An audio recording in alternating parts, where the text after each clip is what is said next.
Hi, everyone. Welcome to the webinar.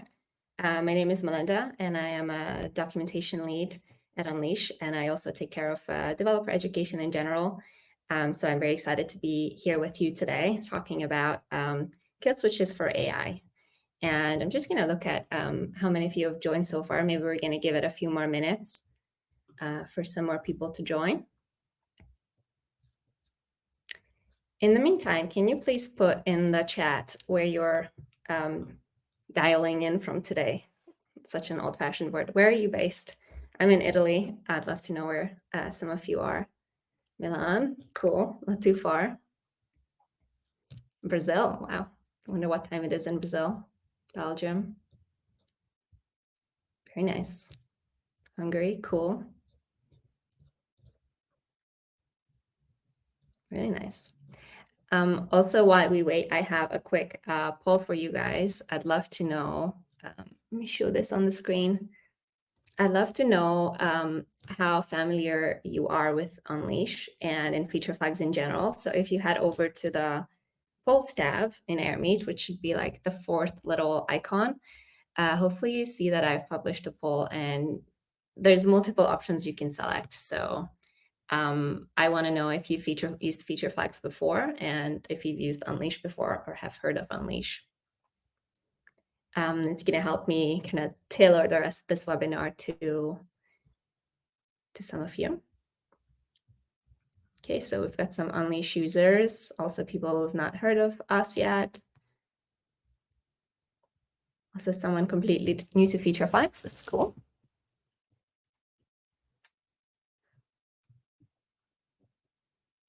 Very nice. A nice mix of everything. That's helpful to know. Okay, cool. You can keep voting. I'm gonna hide this from the stage now. And I'm gonna share my screen and we're gonna get into it. Let me share my entire screen. Okay, so most of what we're gonna do today is gonna be a live demo portion. But before we dive in, I wanted to just say a few words so we're on the same page about the why we're here today. In the meantime, if you have any questions, you can put it in the Q&A. There's also a chat, so just let me know if there's anything that I can answer for you. And cool, so why are we here? So this is something that we've talked about a couple of times before, and I think most of you have personally experienced this as well, that we ship way more code than ever before. We make more changes and more of our changes reach production. Something that used to take like maybe days to write is now maybe hours or even minutes with some of our coding assistants.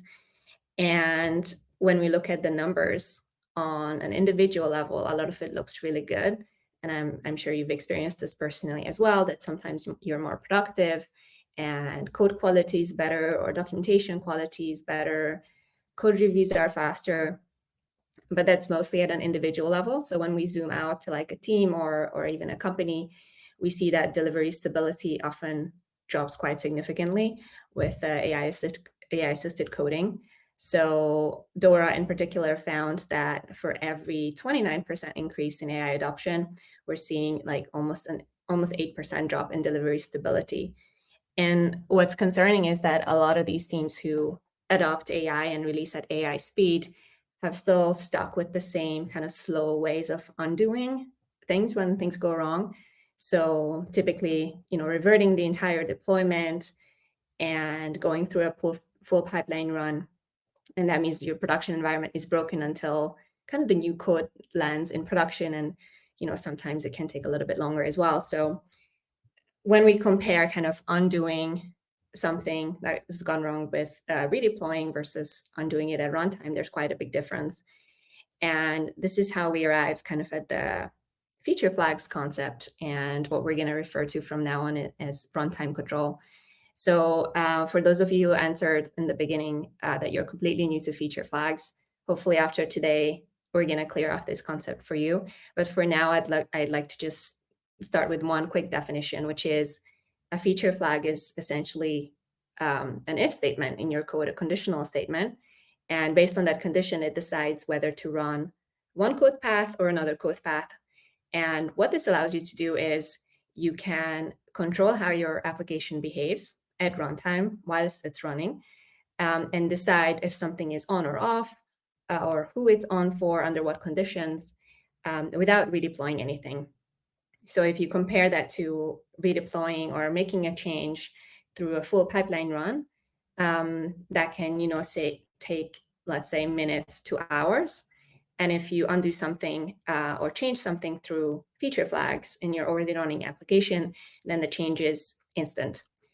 And we've seen this in almost all of the biggest outages in the last kind of 6 to 12 months from companies like Google and GitHub and Cloudflare, that sometimes tiny backend changes in their systems, like configuration update or even just changing the caching mechanism, was able to bring down their entire systems, sometimes even half of the internet if we're talking about Cloudflare. And rolling back through traditional redeployment has taken them like hours to, it took them hours to completely roll back through due to these cascading failures and backlog clearing.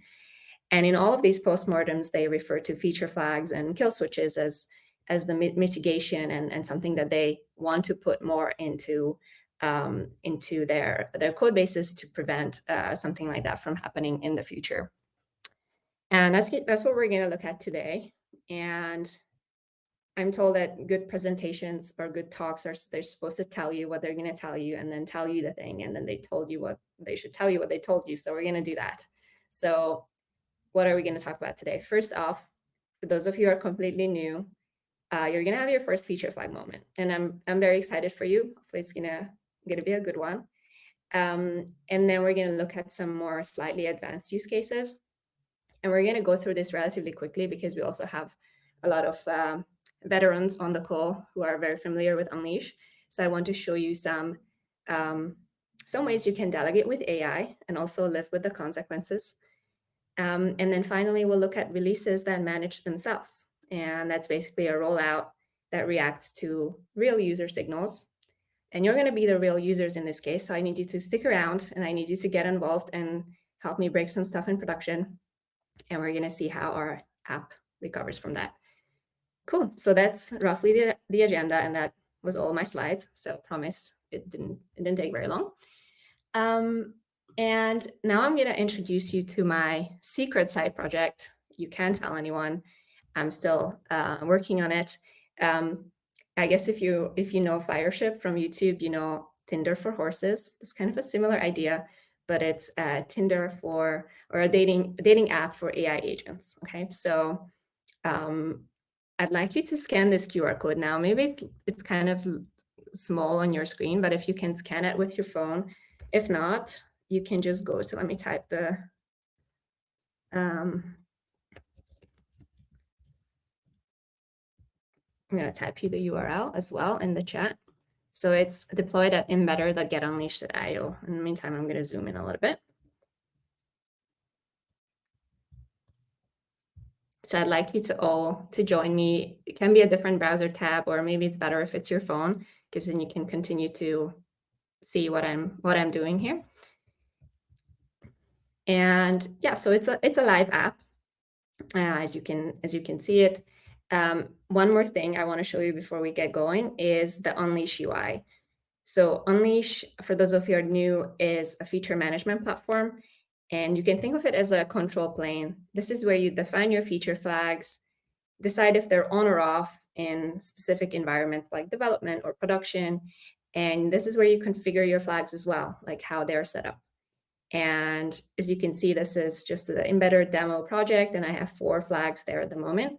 And this is hooked up to my development and production instance of Embedder as well. So some of these flags control what you see on your phones and what you see on your in the browser if you have it open there.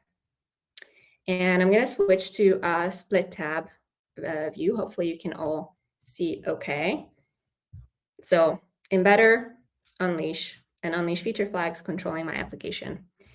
And when I talked about your first feature flag moment, for those of you who are new, this is the time you should stop multitasking and pay attention. I know you. So this is where we're going to see what feature flags in general can do for you. So I wanted this QR code to be there so that it's easy for everyone to join. But now that we're going to proceed with the rest of the demo, I don't need it anymore. It's kind of just like in the way. So I go ahead to Unleash, or go over to Unleash and find my feature flag. It's called Show QR Code. You can see it's currently enabled in production, and I'm just going to turn it off.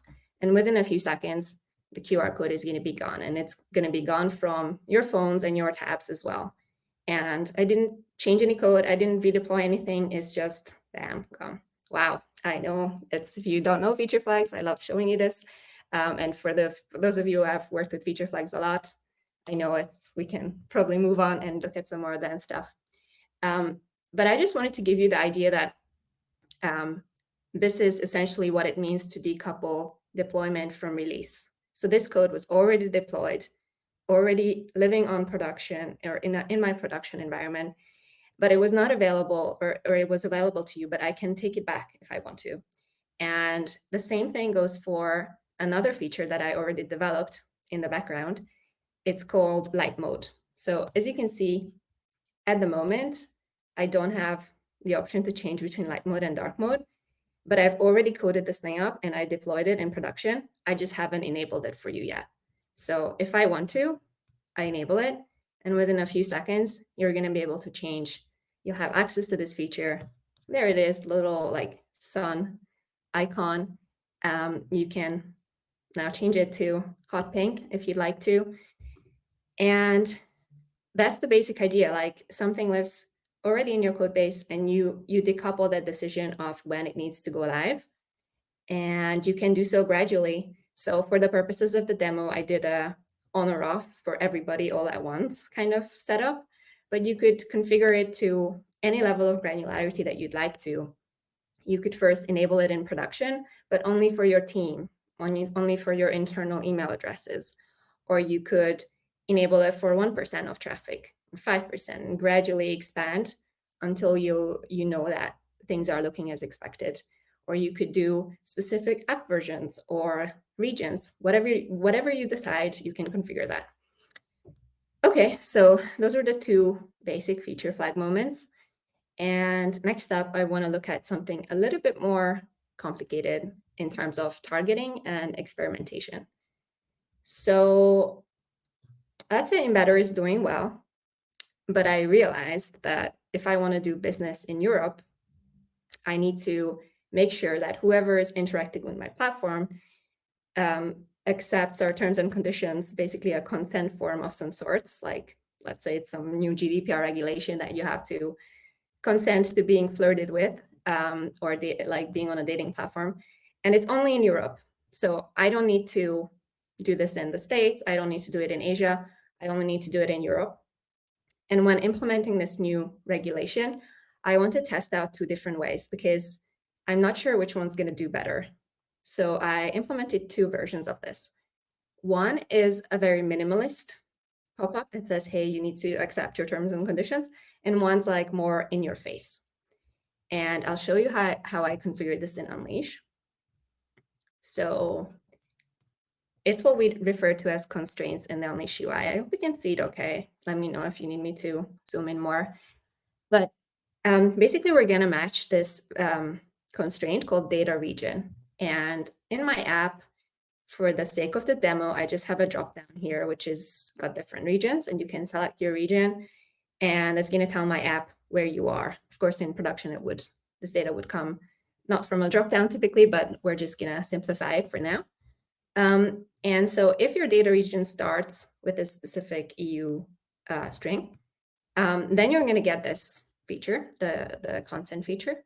And 50% of the regions are going to get the classic variant, and 50% are going to get the minimal variant. Hope that's all clear. So we're doing a test only in Europe, and then 50-50 split between who's getting what variant. So for now, it's not enabled. Let's enable it.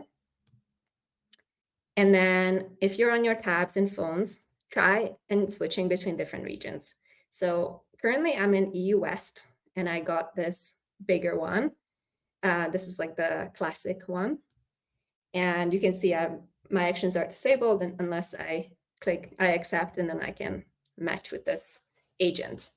And if you switch around in your version, you could see that the US has nothing, and if you change between some of the other regions, 50-50 split will be some will get the minimalist version, like this little GDPR button, and some will get the big one.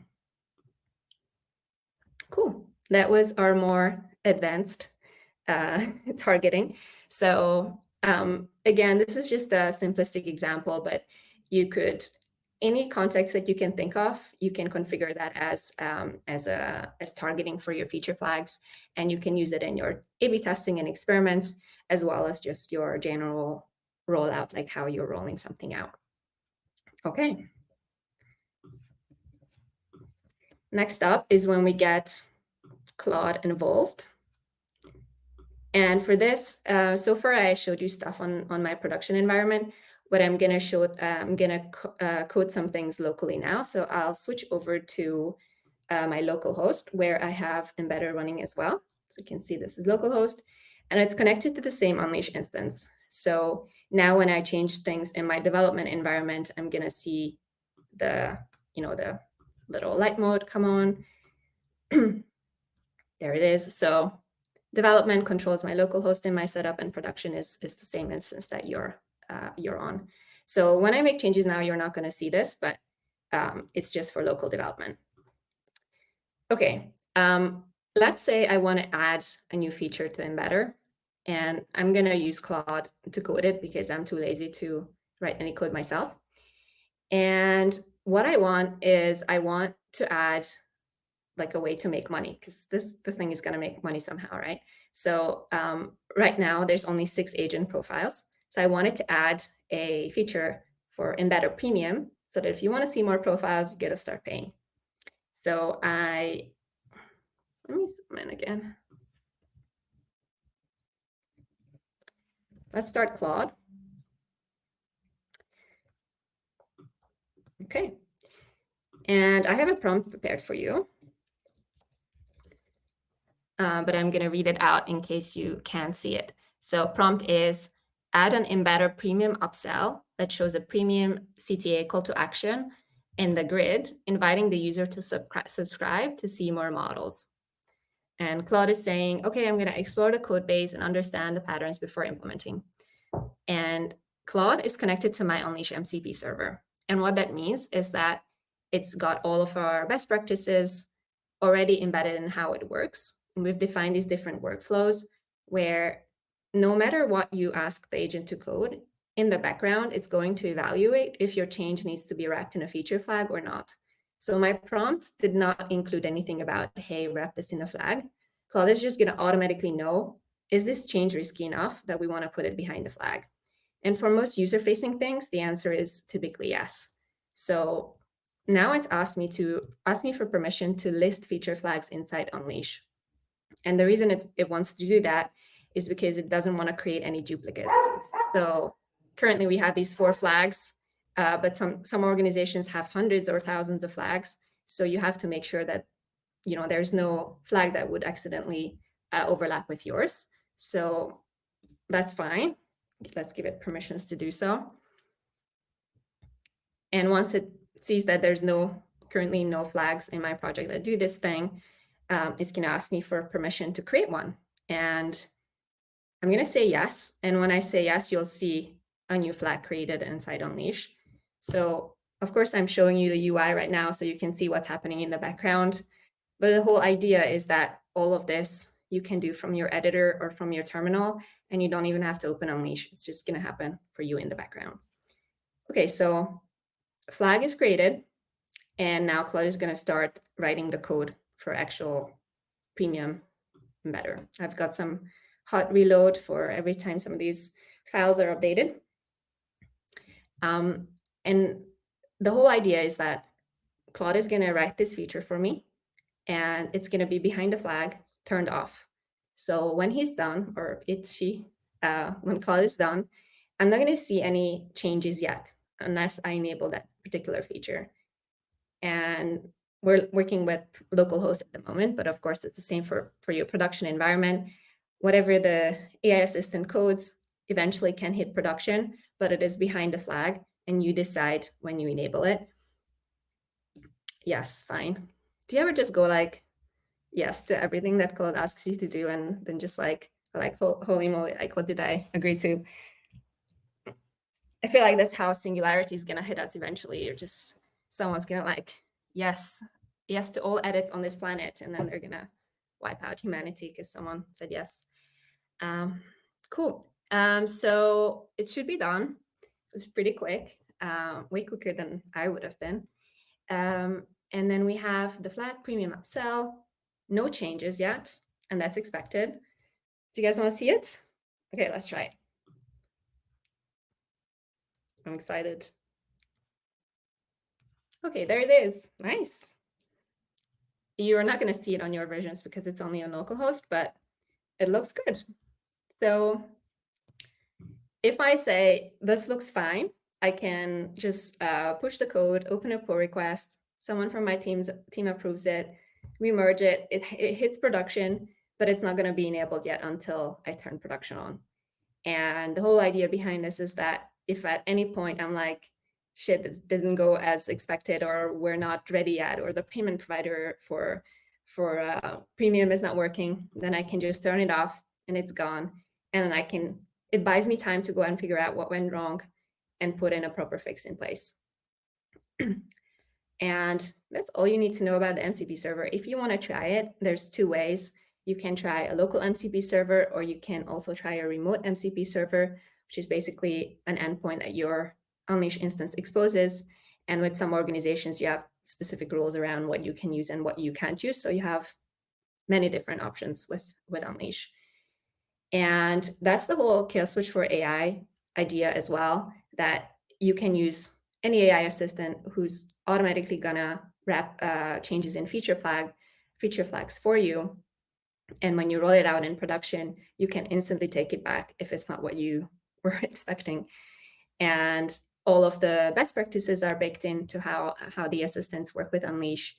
And of course, there's things like role-based access control or change requests, so that if you are not comfortable with AI turning flags on and off in production, you can put that human in the loop final approval process as well.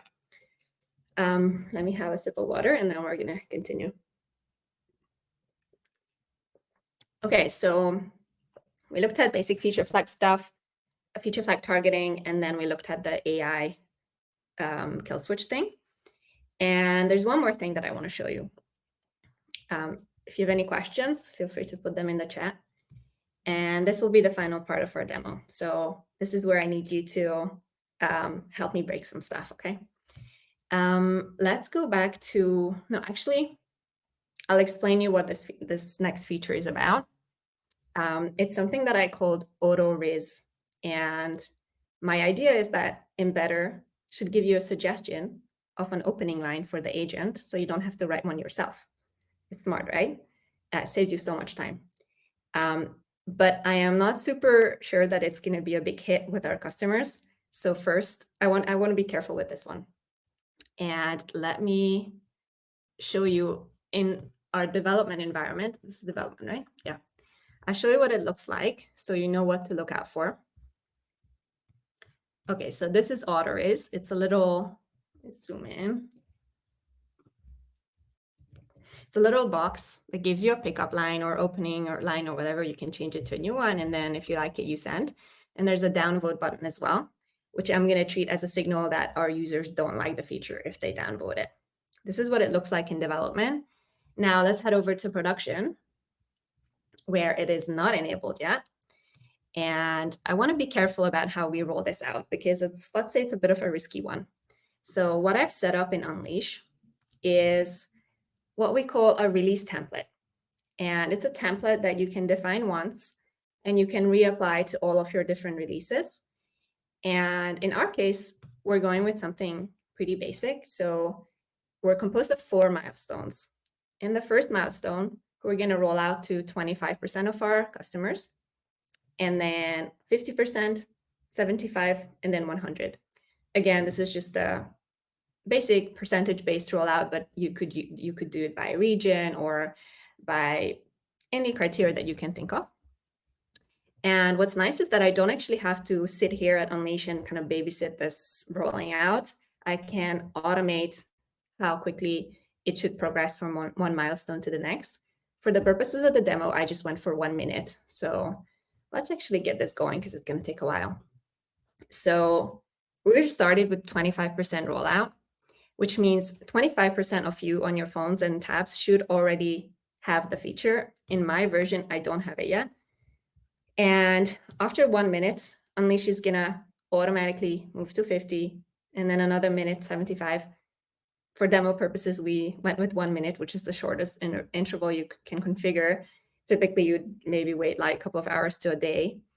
And as the milestones progress, more and more of you are gonna see the feature.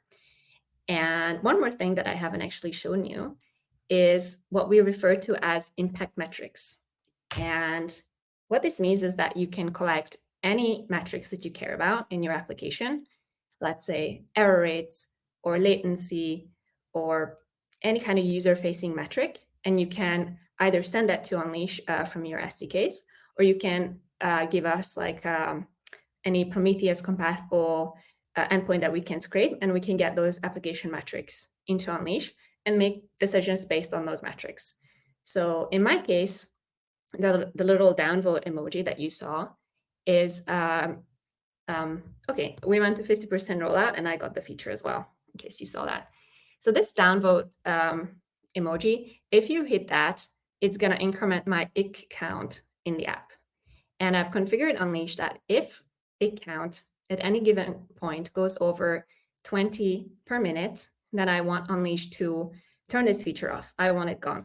You actually have two options. You can either pause at the current rollout percentage, or you can completely roll it back. So like, don't want to deal with this. And actually, this is where I need your help. So I need you to look at some of those pickup lines, and some of them are really bad. So let's make this feature go away. Okay, so if you downvote, Unleash is gonna collect those metrics. It's batched a little bit, so it might take like 40 seconds or so, but it's gonna just automatically turn it off, and I don't have to do anything, which is the nice part. Because you've seen me with agreeing to everything that Claude does. I should not be in charge of anything. I feel like I'm gonna have to hit the downvote button as well if you're not helping me. You know, sometimes when I do these webinars and we're just waiting for technology to do its thing, I feel like one of those telemarketing ladies selling a garden hose to the ether. You don't know who's out there and if they're interested in the garden hose, but it's a good hose. Okay, it's gonna be any minute now. Yeah, this is like 1 minute interval again is the smallest that we've configured, and how the metrics are sent is batched. But typically you'd work in production, you work at a slightly larger scale. Actually, I'm gonna expand to 100% so all of you have the feature, because I realized not all of you have it yet. Oh, and it's gone. Oops, okay, so finally. So if I look at my stats here, I can see when I crossed the threshold and when Unleash decided to turn it off as well. Again, this take the feature away, turn the entire environment off is more kind of for show. Typically, you'd want to pause and investigate before you make a decision. But it's all so that, you know, things can be completely automated and you don't need to worry about babysitting different rollouts if you don't want to. Okay. I think that is mostly the live demo part. If you have any other questions or anything you'd like to see today, now is the time to let me know. And if not, then we'll head over to my slides. And to comply with the regulations, I need to tell you what I told you again. So here we go. We've had your first feature flag moment for some of you, where we made a live thing appear and disappear without touching the code and without redeploying anything. Then we looked at some more advanced use cases, like the different rules per region and the different A/B testing options. Then we did the delegate to AI part, where our assistant assessed the risk of the code and flagged its own code without us specifically prompting for it. And then we roll the change out. I prefer to do it manually, like a human in the loop is actually making the decision to roll something out.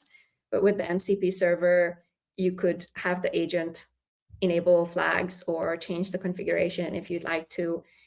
One thing that I didn't mention is that you can also use the agent to clean up old flags. So you could say, hey, this feature is fully rolled out. We don't need it in the code base anymore. So just keep the thing and then keep the code path that we made a permanent part of our application. And then let's kind of move on. And it's very helpful for staying on top of technical debt. And then finally, we looked at the releases that manage themselves. So pausing or rolling back a release based on real user signals. And thank you for helping me with that one. Okay. For all the, I guess, millennials in the audience, do you remember that show? What was it called? Mythbusters, where they like, maybe on Discovery Channel or something, they would like always blow up things and they say, don't try this at home. We've got opposite energy here. So we want you to try this if you'd like to. So I'm going to share Embedder with you, and I'm not even going to make you sign an NDA. I know it's crazy. Like some of those pickup lines are priceless. Yeah, and if there's just one more paywall behind this thing, which is your feedback. I'd love to know what you thought and how we can make these better in the future. So 5 questions. And by 5, I mean 7. If you tell me those and tell me what you thought, then when you submit your survey, you're going to have a link to Embedder. And also, I think if you don't have an Unleash instance currently, you can just sign up for a free trial. And it's genuinely free. Like you don't even have to put in your credit card information, which is my definition of free. So don't be shy with that one. Just sign up to an instance, download Embedder, and you can try everything that we've done today yourself. And if any point you get stuck or don't know what's going on, you can find me on LinkedIn, or we have a community Slack as well with Unleash where you can message me. And that was it for today. If you can't scan for some reason, let me dig up the link for the survey and you can share your feedback there, and you have the link to Embedder there as well.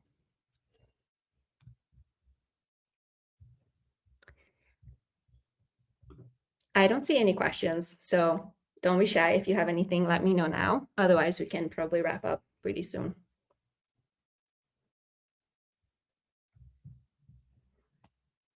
Cool. And there's a question in the survey about what you'd like to see next. So you can request anything from us and we'll make it happen. Really love to hear what you thought, and see you in the next one. Bye.